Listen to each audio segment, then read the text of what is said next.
Indo Nepal competition হৈছিল। সেই কম্পিটিশ্যনত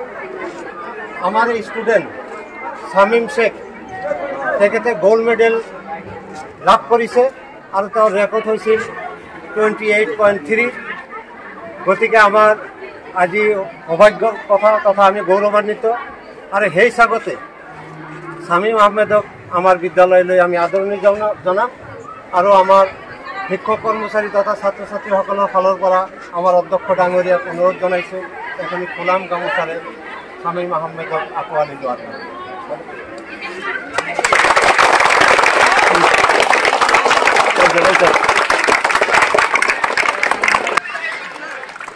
আজিৰ এই আৰম্ভপূৰ্ণ সভাৰ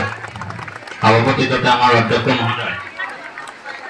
আমাৰ মাজত উপস্থিত প্ৰাক্তন ভাৰপ্ৰাপ্ত অধ্যক্ষদ্বয় আমাৰ আফাদুদ্দিন ছাৰ, জাহিৰুল ইছলাম ছাৰ, মোৰ সতীৰ্থ শিক্ষক কৰ্মচাৰীবৃন্দ, আমাৰ মাজত উপস্থিত আজিৰ সভাৰ মুখ্য আকৰ্ষণ আমাৰ এই ছাত্ৰ, আমাৰ গৌৰৱ শামীম আহমেদ আৰু অতিকৈ মৰমৰ ছাত্ৰ ছাত্ৰী বন্ধু বান্ধৱী। আজিৰ দিনটো বহুত ভাল লাগিছে। আজি আমাৰ ছাত্ৰ আন্তঃৰাষ্ট্ৰীয় পৰ্যায়ত সমগ্ৰ ভাৰতবৰ্ষ তথা অসমৰ নাম উজ্বলোৱাৰ লগতে অসমৰ একেবাৰে পিছপৰা অঞ্চল কালাপানী দক্ষিণ চলমা মানকাছৰৰ এটা শাখা যাক সমগ্ৰ বিশ্বত পৰিচয় দিবলৈ সক্ষম হৈছে। আমি জানো যে খেল ধেমালি এইটো শিক্ষাৰ এটা অংশ হয়, এই শৰীৰ চৰ্চাৰ এটা পাৰ্ট হয়, কিন্তু লগতে এজন ছাত্ৰ ছাত্ৰীয়ে তাৰ জীৱন বাটত আগুৱাই যাবলৈ হ'লে তাৰ যিকোনো ফিল্ডতে তাৰ যদি পাৰফৰ্মেন্স, তাৰ পাৰদৰ্শিতা তেওঁ শ্ব' কৰিব পাৰে, তেতিয়াহ'লে তেওঁ যে এটা নিৰ্দিষ্ট স্থানত লক্ষ্যতা আগুৱাই যাব তাত কোনো সন্দেহ নাই। আজি যদি আমি হিমা দাসৰ কথা কওঁ,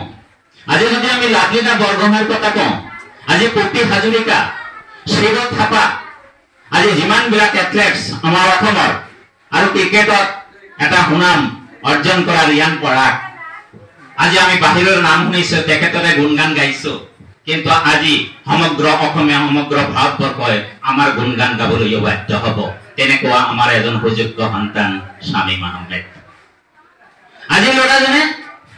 আমাৰ জিলা পৰ্যায়ত, ৰাজ্যিক পৰ্যায়ত, আমাৰ যিটো national federation sport federation of India, সেইবিলাকত যদি তেওঁ আগভাগ ল'ব পাৰে, ইতিমধ্যে তেওঁ ৰাজ্যিক পৰ্যায়ত, আমাৰ জিলা পৰ্যায়ত বিভিন্ন খেলত তেখেতে এটা ভাল প্ৰদৰ্শন কৰিছে। মই ভাবো আমাৰ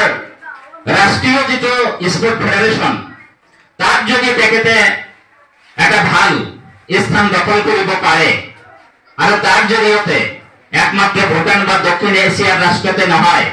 আমাৰ অন্যান্য ৰাষ্ট্ৰসমূহত যদি ভাল খেল প্ৰদৰ্শন কৰিব পাৰে, এদিন এই কালাপানীৰ পৰা অলিম্পিকত স্থান পাব, তাত কোনো সন্দেহ নাই। মই আশা কৰো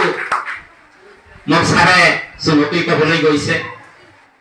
আজি শামীম আহমেদে যিটো পজিশ্যন পাইছে তেনেকুৱা প্ৰতিভা থকা ছাত্ৰ ছাত্ৰী আমাৰ মাজত আছে। আমি যিকোনো পথাৰত, গানত, আজি নাহিদ আফ্ৰিন ইণ্ডিয়ান আইডলত আজি ফাৰ্ষ্ট পজিশ্যন পোৱাৰ লগে লগে সেই অঞ্চলত এটা আনন্দৰ জোৱাৰ উঠিছে। আজি আমাৰ ল'ৰা ছোৱালীবিলাকে তেখেতৰ নিজৰ নিজৰ প্ৰতিভা,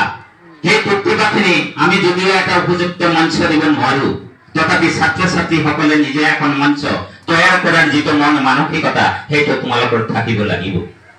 তো যি নহওক, আগন্তুক দিনত আমি এইখন স্কুলৰ পৰা আৰু এজন শামীম আহমেদ পাম, এই ল'ৰাই হওক বা ছোৱালীয়ে হওক, এইখিনি আশা ৰাখি আৰু শামীম আহমেদৰ উজ্জ্বল ভৱিষ্যত কামনা কৰি মোৰ চমু বক্তব্য মই ইয়াতে মই বহুত সুখী হৈ আছো এতিয়া যে মই ইণ্ডিয়াক গ'ল্ড মেডেল দিব পাৰিছোঁ। আৰু এটা কথা মানে আজিকালি এনেকুৱা বহুত ল'ৰা ছোৱালী হৈছে যে মানে বহুত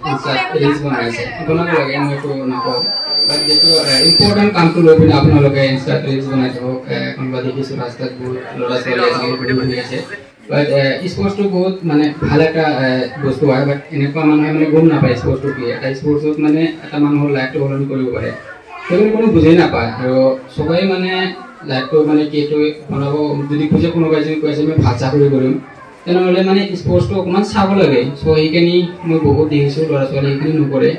মানে বহুত কয় যে ডক্টৰ হ'ব বিচাৰিছে কোনোবা পুলিচ হ'ব বিচাৰিছে যদি পুলিচ হ'ব বিচাৰিছে কোনোবা DSP বহুত ডাঙৰ চাকৰি ল'ব বিচাৰিছে স্পৰ্টছত ইণ্টাৰনেশ্যনেল নেশ্যনেল খেলক আজিকালি এনেকুৱা হৈছে আগতে ইণ্টাৰনেশ্যনেল খেলিলে মানে DSP চাকৰি দিছে এতিয়া মানে নেশ্যনেল খেলিলে চ' সেইকাৰণে ষ্টেটৰ পিছতেই মানে নেশ্যনেল বহুত তাৰ কাৰণে হাৰ্ড ৱৰ্ক কৰিব লাগে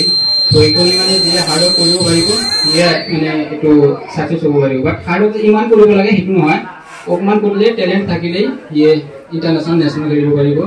তেনেকুৱা মই ফাৰ্ষ্ট টাইম বহুত হাৰ্ড ৱৰ্ক কৰিছোঁ মোৰ ভিতৰত মানে ইমান এক্সপিৰিয়েঞ্চ নাছিলে যে কোনটো জেগাত খেলিলে ইমান দূৰলৈ যাব পাৰিব পিছত মোৰ এক্সপিৰিয়েঞ্চটো আহিছে মই অকণমান গম পাইছোঁ যে ক'ত খেলিলে কি হ'ব চ' সেইখিনি মই কৰিছোঁ তেনেকুৱা মানুহে বহুত কথা ক'ব আপোনালোকে যেতিয়া স্পৰ্টছত যাব ত' সেইখিনি শুনিব লাগিব আপোনালোকে সেইটো ধৰি থাকিলে কেতিয়াও আগত যাব নোৱাৰিব চ' সেইখিনি শুনি পিনে আগত যাব লাগিব মই জানো মই কিবা এটা কথা শুনি আছোঁ আগতে আৰু কথা শুনিব লাগিব চ' সেইটো কাৰণে মই স্পৰ্টটো বাদ দিব লাগে সেইটো মই কণ্টিনিউ কৰি থাকিম আৰু মই ছেপ্টেম্বৰৰ 26 তাৰিখৰ পৰা মোৰ ইণ্টাৰনেশ্যনেল আৰু এটা হ'ব ভূটান হ'ব এইটো 5টা কাণ্ট্ৰিৰ লগত আকৌ মই হেৰি কৰিব গৈ আছোঁ ইণ্টাৰ ডিভিজন কৰিব গৈ আছোঁ ত' আপোনালোকে চবেই দোৱা কৰিব যে মই তাতেও ভাল কৰিব পাৰোঁ সেইখিনি আৰু